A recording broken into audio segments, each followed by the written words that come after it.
My name is Isabel, as Lindsay mentioned, and I am the current Miss Illinois. And I'll explain a little bit more about what the job of Miss Illinois is like, along with my social impact initiative, which is called the Media Literacy Movement. But I'm so excited to be here with you all this morning. I also work as a TV news reporter and anchor at a news station in Southern Illinois. So I've been combining my passions for media literacy with my work in the media itself. This morning, I'll be chatting with you all about why I'm passionate about advocating for media literacy, how each of us can use media literacy skills to be smart and responsible creators and users of media and technology. And I'll leave some time to answer questions. So for students who are watching, feel free to think of some questions while I'm speaking, and then your teacher can write it in the chat box. And I'd be happy to answer any question that you may have at the end of our time. And then during the second half of the workshop, my friends at the Illinois Digital Educators Alliance will share some more tips with you all. So before we get started, I thought that I would share a little bit about myself. I play the violin, as you can see the little violin picture there. I have two dogs in the photo. One's name is River and one's name is Ruby. River is the black and white dog and Ruby has the red hair. My favorite food is ice cream. And again, I'm on the news. There's a little news microphone. Randy Vessel bought a door. Every day when I'm working at the news station as a reporter, I'm making or creating media of some sort. And if any of you watching live in Southern Illinois, your parents might even watch the news station that I work for. It's called KFES 12 on Channel 12. So I thought that I'd show a little look at what I do when I'm working at the news station. These are some clips. Doorbell with the camera on it, like this one, to help keep his family safe. But he didn't expect it would record this footage. Take a look. I didn't know. Jeff, there is so much to see here along Brookwood Drive in Cape Girardeau. And if you take a look at this particular display behind me, it is full of witches, all up to different things. And all along the street, each yard has a different theme. So there are skeletons, clowns, everything that you can imagine that would put people in the Halloween spirit. Greeted by family and friends, veterans on the first honor flight out of Cape Girardeau Regional Airport returned home this morning. Noelle Williams spoke with those who took the trip about their experience. Costume superheroes. So that's a little bit of a look at what I do. And I see one classroom just joined us. So hello, everyone. If you don't mind dropping in the chat. Oh, I see you waving. Hi. I wish we could be in person, but it's so nice to see you. If you all could drop in the chat what grade level you all are from, if you're with the classroom, that would be awesome. And I'll use the chat feature later on so we can all kind of interact virtually. So also here are some behind the scenes. Oh, fourth grade in Oak Lawn. Hello. Here are some behind the scenes look at the news station where I create media daily. The lights are off, but this is one of our desks where some anchors stand. Over here is a green screen where the sports broadcasters stand when they're sharing information about sports and the teams in our area. There's another anchor desk. And then the video is going to move over to the main anchor desk. So this is where I stand when I anchor the weekend evening news. Over there in the back, it says First Alert Weather. That's where the meteorologists work, and they tell us what the weather is going to be like.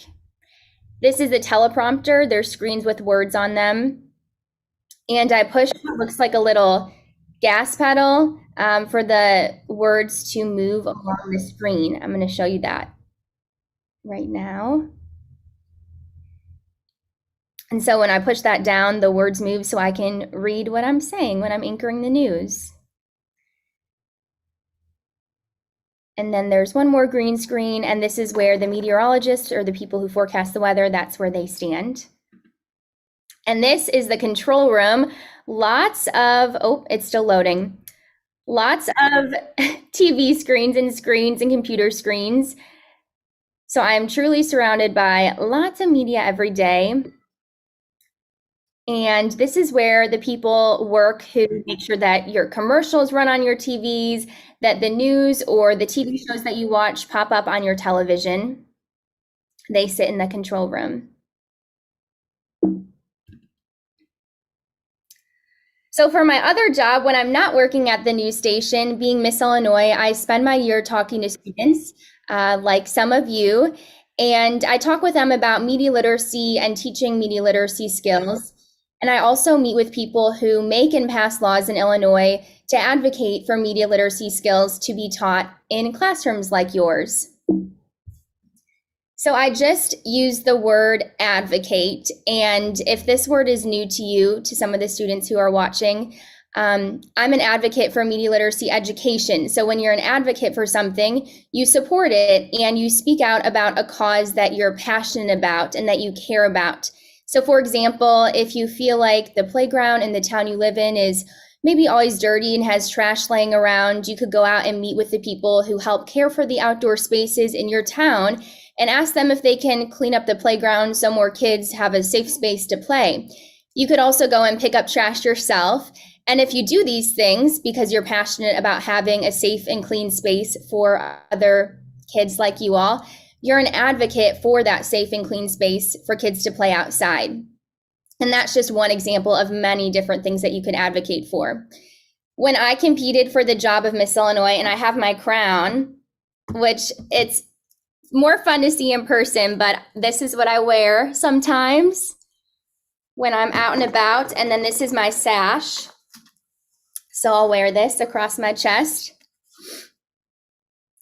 When I competed for the job of Miss Illinois, I could choose what I wanted to dedicate my time to and what I wanted to personally advocate for. And what I chose was media literacy education.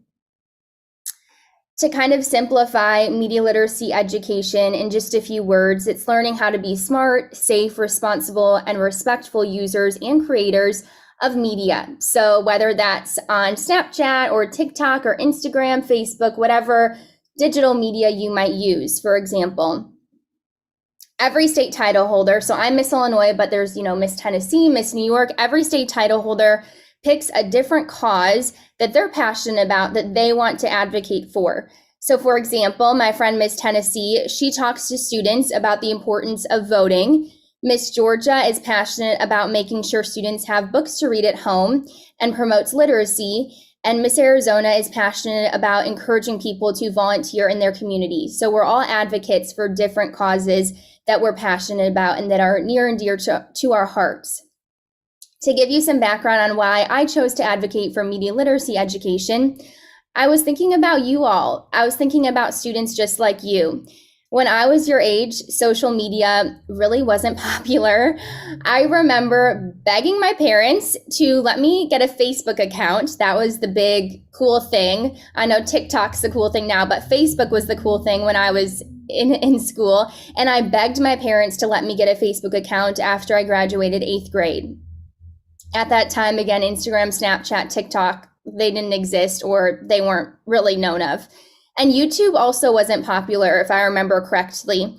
I don't think that we had iPads. Maybe we were just starting to get tablets to watch YouTube videos on.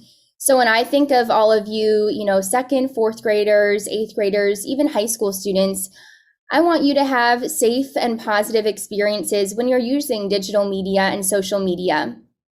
While social media has many benefits, of course, and it can be fun, there are statistics that show some of you might spend more time using digital media every day than you do spend sleeping every night. So that means that you might be on your phone and your tablet and your computer more than you have time to rest up every night to prepare for the next day. And I know I feel different pressures and emotions when I'm scrolling through social media. And if you have social media, you might feel the same. I can feel anxious, I can feel sad, maybe even angry sometimes when I'm on social media for too long. Oh, I'm seeing some comments in the chat section. Miss Garner said, we are talking a lot about our digital footprint lately. This is very timely for us. Yes, that's great to hear that you all are learning that. Also, when I was thinking about what I advocated for, I thought about cyberbullying online. Knowing that you or your friend might be dealing with cyberbullying or bullying online also makes me passionate about media literacy education. So now that I've shared what I'm passionate about, I would like you all to take some time to think about what you are passionate about and what you would like to advocate for.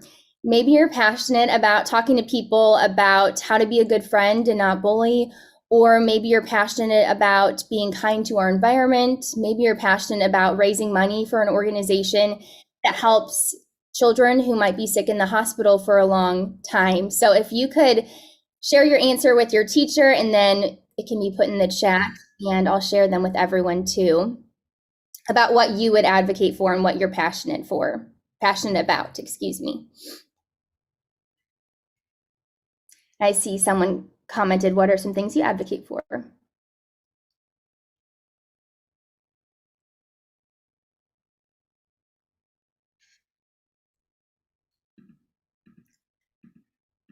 If any more teachers joined us, will you write in the chat what grade level you're with, please? They will advocate for picking up litter. Great one. Yes, that's so important. I think we're getting another one.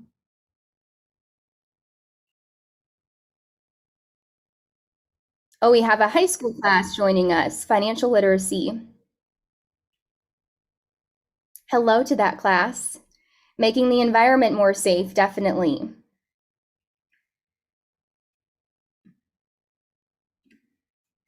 So for the high school class that's joining us, what all are you passionate about advocating for?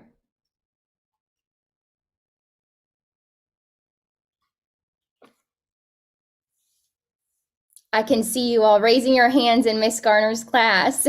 You all are great participants. I'll wait a few more minutes to see if we have some more answers. I'm sure you all have great answers of things that you're passionate about advocating for.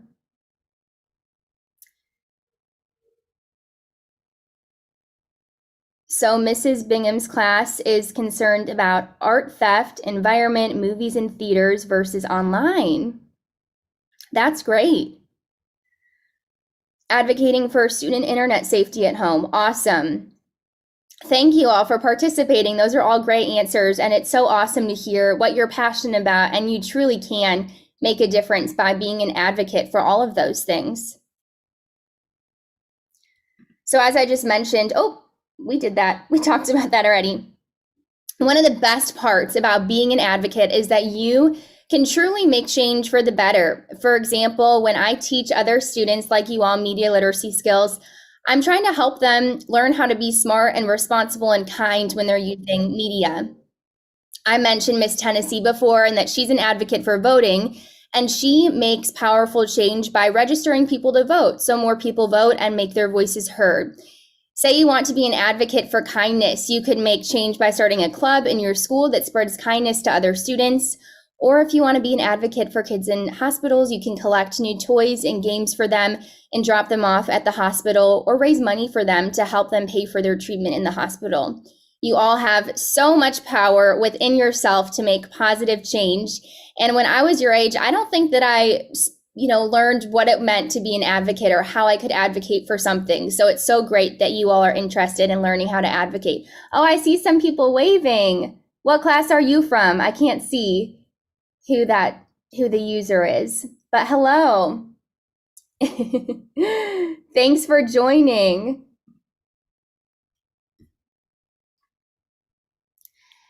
So now that we've talked about what it means to be an advocate and the impact that you can truly make, each of you as advocates yourself, I'm going to take some time to be an advocate myself for media literacy education and share some tips on how you all can be media literate. And I know we have a wide age range here, so this will kind of hopefully work for everyone.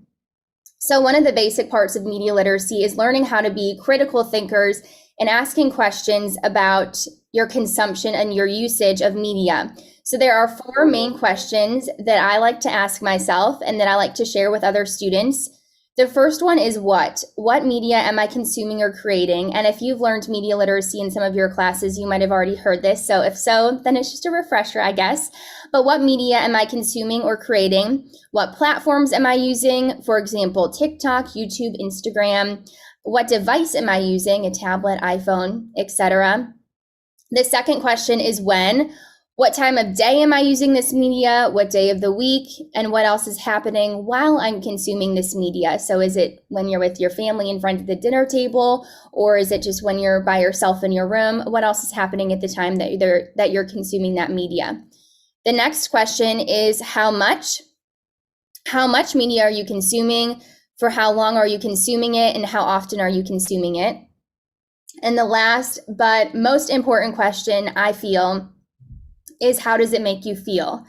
I think it's so important to take a second and check in with ourselves and think about how we're feeling when we're consuming media or creating media. And, we can have a whole range of emotions, different emotions while we're consuming media, but it's so important to take a moment and pause and think how we might be feeling, because like I mentioned before, you can feel all different types of emotions, happy and sad and everything in between.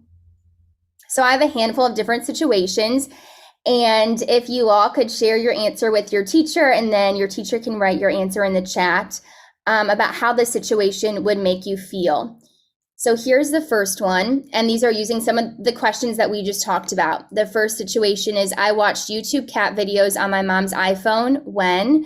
Monday morning before school, and how much? For about 20 minutes. So how would you feel if you all could share in the chat if you were in this particular situation?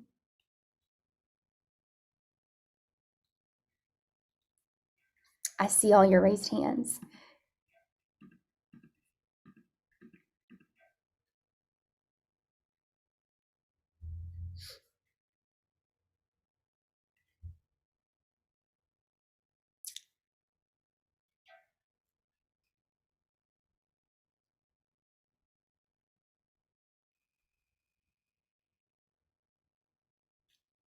All right, looks like we're getting an answer from Miss Garner's class.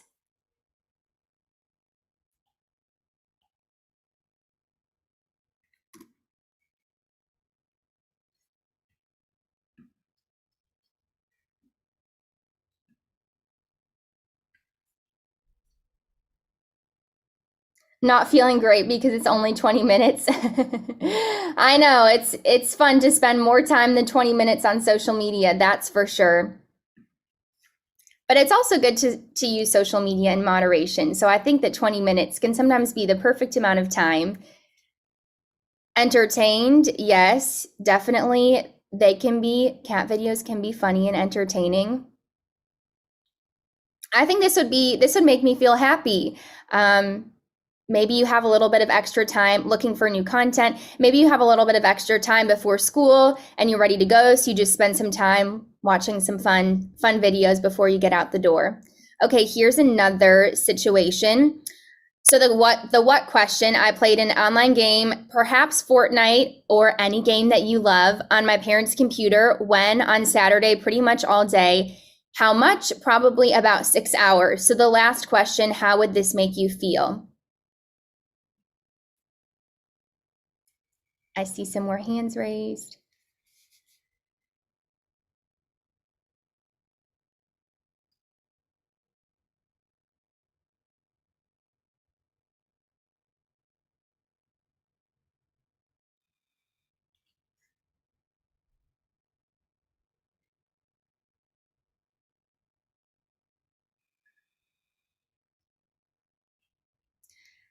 Okay, Miss Garner's class, someone said kind of good because it's fun and you can play with your friends and stuff.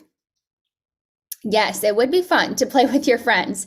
What about the fact that you're spending all day? Oh, there we go. Miss Garner says you should go outside though. I agree.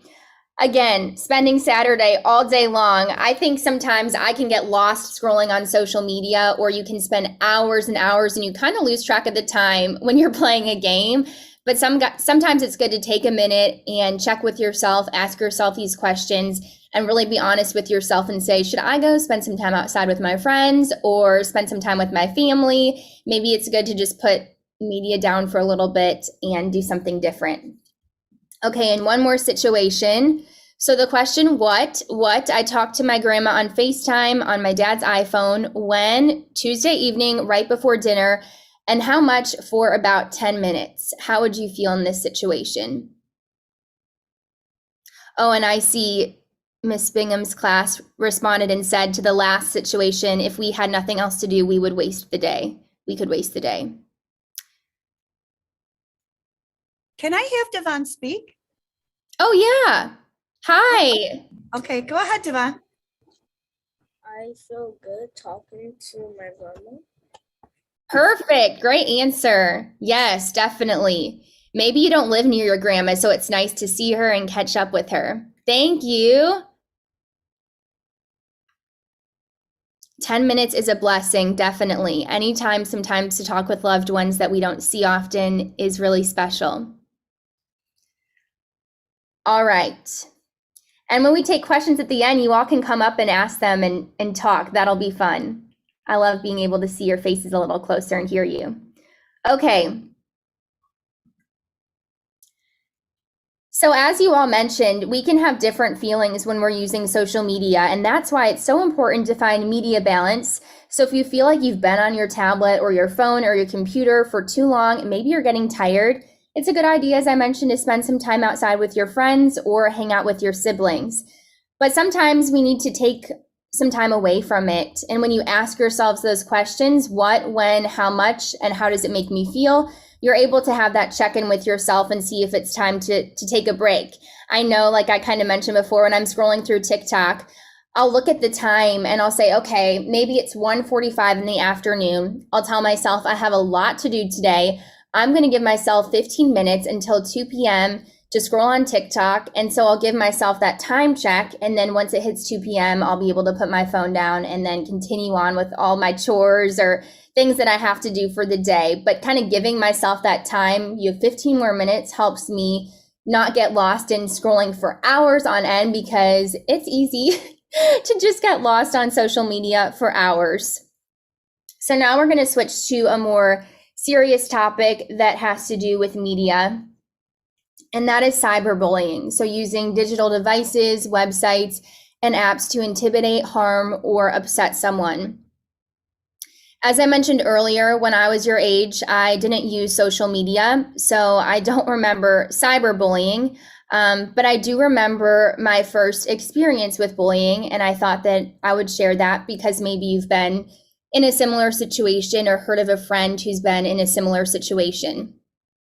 I was in 4th grade and it was a school field trip, and I remember being so excited to go on this field trip because field trip days are the best days. And all of us, we were on a bus to go to our destination. And I heard some of the other girls in my grade, I was in a smaller class, talking about going to a birthday party that weekend. I quickly realized that I was the only girl in my class who was not invited to that birthday party that was the next day. So of course, as you can imagine, I felt super hurt. I felt upset. I felt left out. And I think I was just holding back tears. Honestly, I remember this moment so vividly because it left such an impact on me when I was in 4th grade. So word got back to the other girl who was hosting the birthday party on the bus, and for some reason she had an invitation with her. So she crumpled it up like a ball of paper and tossed it across the school bus at me and invited me, I guess you could say, to her birthday party. It was a little late. And that even upset me even more because of the way that she did that. I mean, clearly it was not thought of in the moment when she was inviting everyone else, and it seemed to be an intentional way to leave me out. So I was so upset. When I got off the school bus, one of my best friends at the time, her name was Kimmy, she came up to me and she asked me how I was feeling and checked in with me and stayed with me for the rest of the field trip, and truly was a really good friend in that moment. 4th grade was many, many years ago, but I still remember that day. And I think that just goes to show how important it is to be kind and to be nice to other people. Because being unkind and mean can really make a lasting impact on someone's life, and they might always remembered that moment, sadly. I think it's safe to say that we all want to be treated with kindness, and we all want to feel included and loved, and we all want to have good friends. So I encourage each of you to be that good friend every day, of course, when you're online, but also when you're in person. Invite someone maybe to sit with you who might be sitting alone at lunch or on the playground, or reach out to your friend if they feel sad, because having one kind friend in a difficult moment or a sad moment can really stick with someone and make a positive change in their lives that they might always remember for the better. One positive part of my story with bullying is that my friend Kimmy, who was nice to me in that moment, is still one of my best friends years and years later, many years later, because fourth grade was a long time ago. And she still continues to be the type of friend who stands up to me or stands up for me to this day. So being that one friend can make a huge difference in someone's life. If you have ever been in this situation where you feel like you're being cyberbullied, or if you are in the future, here are some things you can do. You can ignore the messages. You could block the bully on social media. You could use online reporting tools, take a screenshot of the messages to have them, and talk to a friend, and of course, tell a trusted adult like your teacher, an older sibling, or a parent. Now, Kimmy was an upstander for me in my situation with bullying because she stood up for what was right, and she was a good friend for me in the moment. So if you ever are in a situation where you hear about one of your friends being bullied or cyberbullied, here are some ways that you too can be an upstander. Ask the person how he or she might be feeling. Tell a teacher, coach, or parent or trusted adult about the situation. Encourage the target, who's the person who's being bullied, to not respond or retaliate. So encourage them to use some of those tools if they are being bullied, to report the person, block the person, ignore the messages, and encourage the person who might be bullied to tell a trusted adult so that they can get help too. If you've ever been in this situation where you feel left out, or where someone has bullied you online or in person, I want you to know that you're not alone. I've been there too, and everything will be okay. Tomorrow will be a brighter and better day, and there really are people who love and care about you, who want you at their birthday party, who want to include you, and who value your friendship. So things will be okay, and I've been there too. You're not alone if you've been in that situation. When I talk about cyberbullying, I like to talk about this word empathy. Some of the high schoolers might have heard it before, or maybe some of the fourth graders too. So empathy, I put the little shoes on the screen because it's putting yourself into someone's shoes, imagining the feelings that someone else is feeling. For example, my friend Kimmy used empathy because she thought about how I might be feeling, even though Kimmy was super excited and happy to be going to the birthday party. She thought, okay, my friend Isabel is probably sad and upset, so I'm going to be with her instead of, being excited with my other friends about going to the birthday party. And she put herself in my shoes and tried to think about how I might be feeling in that moment.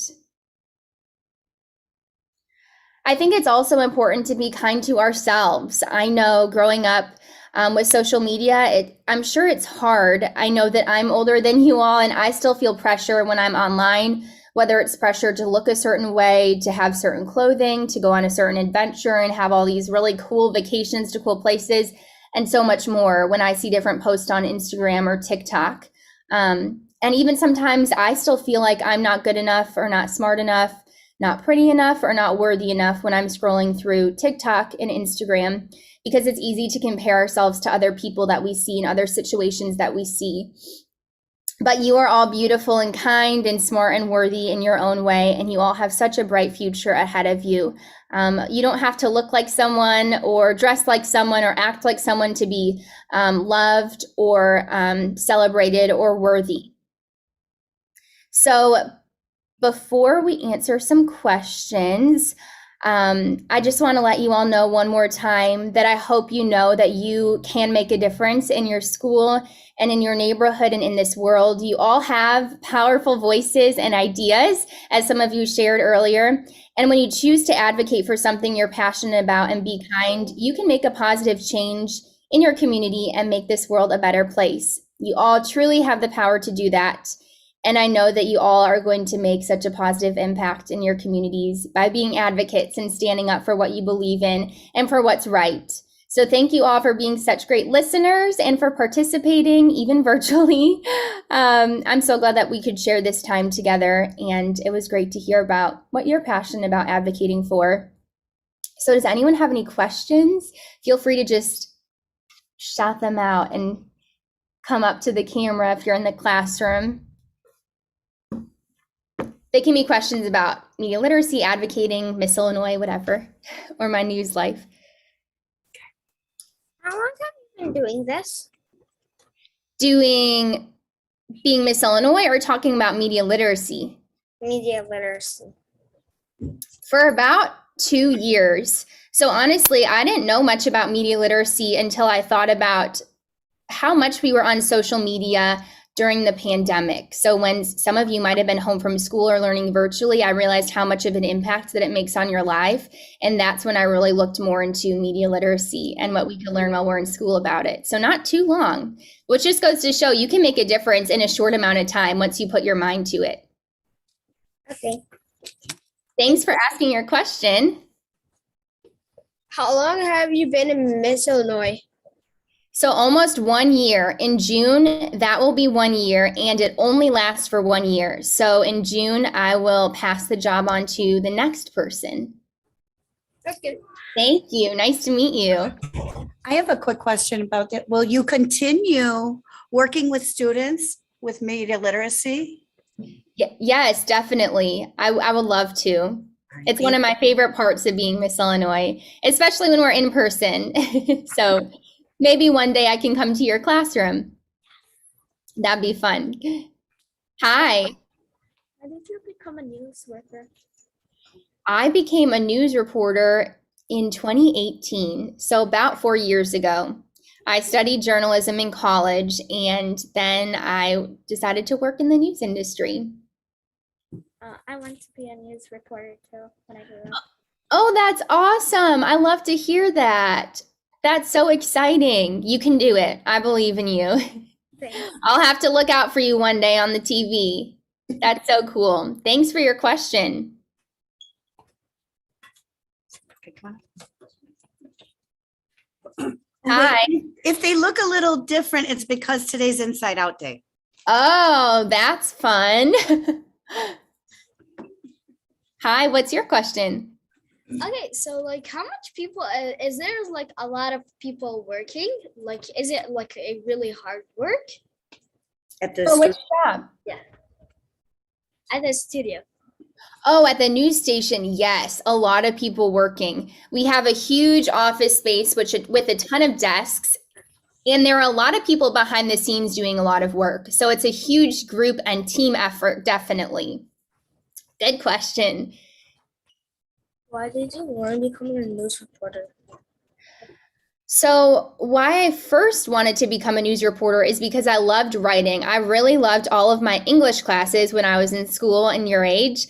But then I realized that I could meet people like you all every single day. So when I'm working in the news, I'll go to classrooms some days. Some days I'll interview police officers. Some days I'll interview lawmakers in the community. Some days I'll interview parents. So I get to meet new people every single day, which is really fun and exciting. And I get to share people's stories, which I love doing. It's an exciting job. No 2 days are ever the same. Thanks for your question. How long do you have to work in the studio? I work a typical day, so 8 hours is pretty standard, 5 days a week. So I have 2 days off.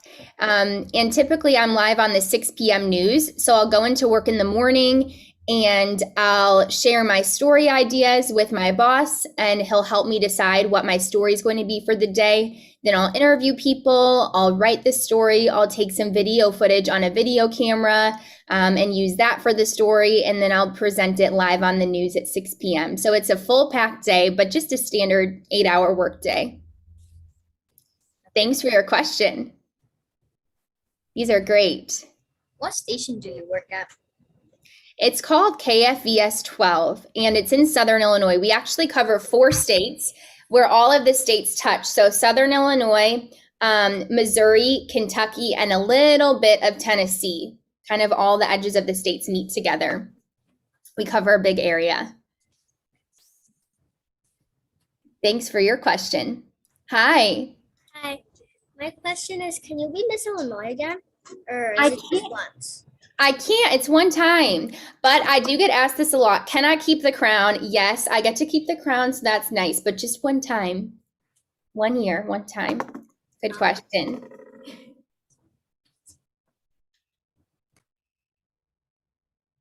Is that everyone? Oh, are there any more? Good. All right. Well, if there are no more questions, then I am going to pass things back to Lindsay. And thank you all so much again for listening and for all of your questions and participation. I appreciate it. Real loud. Aw, thank you. That was awesome. Thank you so much, kids and students everywhere. Izzy, that was perfect. I think it's such a timely topic to talk about media literacy, but also advocacy as well. And I think it doesn't matter what age you are, you can be an advocate for anything that you are passionate about. So we're so excited to be able to empower these young learners to be able to go after their passions. And so I want to take just a minute to tell the students and teachers that we have on about our Student Advocacy Day that typically happens in May. So this time next year, students could have the opportunity to present in Springfield, Illinois, a topic that they are truly passionate about. So whether it's something to do with the environment or perhaps something that you've used technology to enhance your learning about, we'd love for you to take ownership over that learning and come to Springfield and present to the lawmakers and the policymakers in Illinois so that they know how important it is to you to have technology in your classrooms. Media literacy is a big part of that technology access, and utilizing technology in meaningful and safe and authentic ways is so important to us. And so we hope that you have found something you're passionate enough about to advocate for. And as IDEA members, we're here to support you throughout that journey. So thank you to all the students, the teachers, and to Isabel for taking some time today to meet with all of us and work through these most important topics. So that's our presentation for today. So thank you, everybody. Thank you. Thank you. Have a great day. Bye, everybody.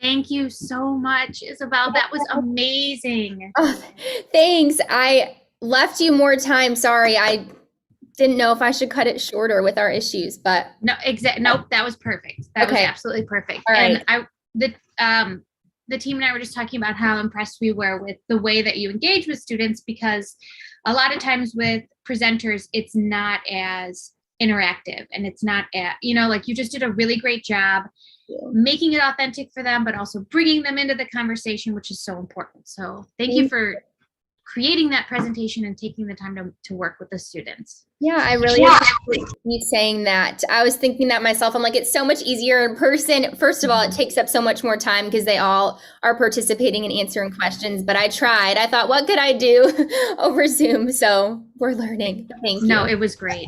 Izzy, yes, thank you so much. This was fabulous. I'm sorry for the tech issues. Thanks for being patient with us on that. But oh my gosh, this just made my day. Thank you so much. Oh, thank you for saying that. Thank you so much for thinking of me and having me. I was so excited to do this. So thank you.